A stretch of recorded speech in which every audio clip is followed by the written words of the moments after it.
Hi, I'm Liz, and I will be talking about my lesson plan idea. This lesson is intended for an 8th grade math classroom because it directly relates to the first function standard for 8th grade math, which is understand that a function is a rule that assigns to each input exactly one output. The graph of a function is the set of ordered pairs consisting of an input and the corresponding output. Check it out, and I hope you enjoy it. Hey guys, I'll be talking about my one-to-one function lesson plan. To start off the lesson, I really like the idea of a math joke of the week, so I'd start with this joke here. What do you call friends who love math? Any guesses? Those would be algebras. After that, I would pass out the check-in, check-out sheet. For my class, I like this idea where students get the chance to explore the concept before they're given the textbook definition.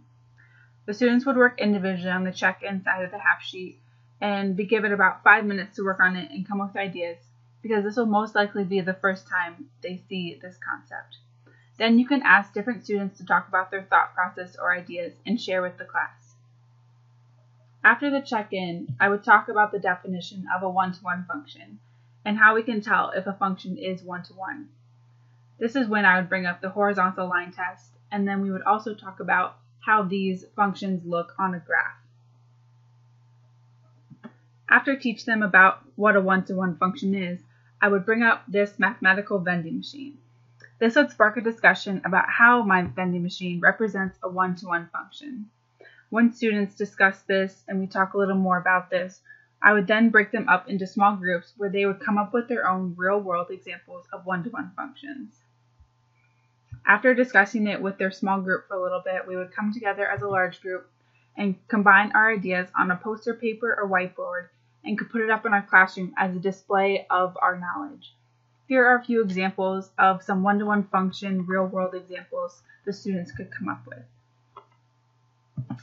For the practice portion of the lesson, I would group students together and have them work on a worksheet dealing with creating one-to-one functions and graphing them. Then, once all the groups are done, we would come together and have different groups present the different problems and share their solutions and justifications to their answers to the class. This is a great way to ensure student involvement and collaboration. At the end of the lesson, the students would complete the checkout, which is on the back side of their check-in half sheet. Like the check-in, the checkout is also completed individually.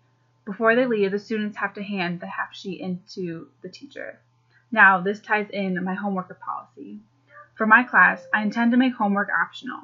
Based on their success on the checkout, the students should decide whether or not they need to complete the additional problems. Now, because they have turned in their checkouts to me, I can see who is understanding the material and who I should be expecting homework from.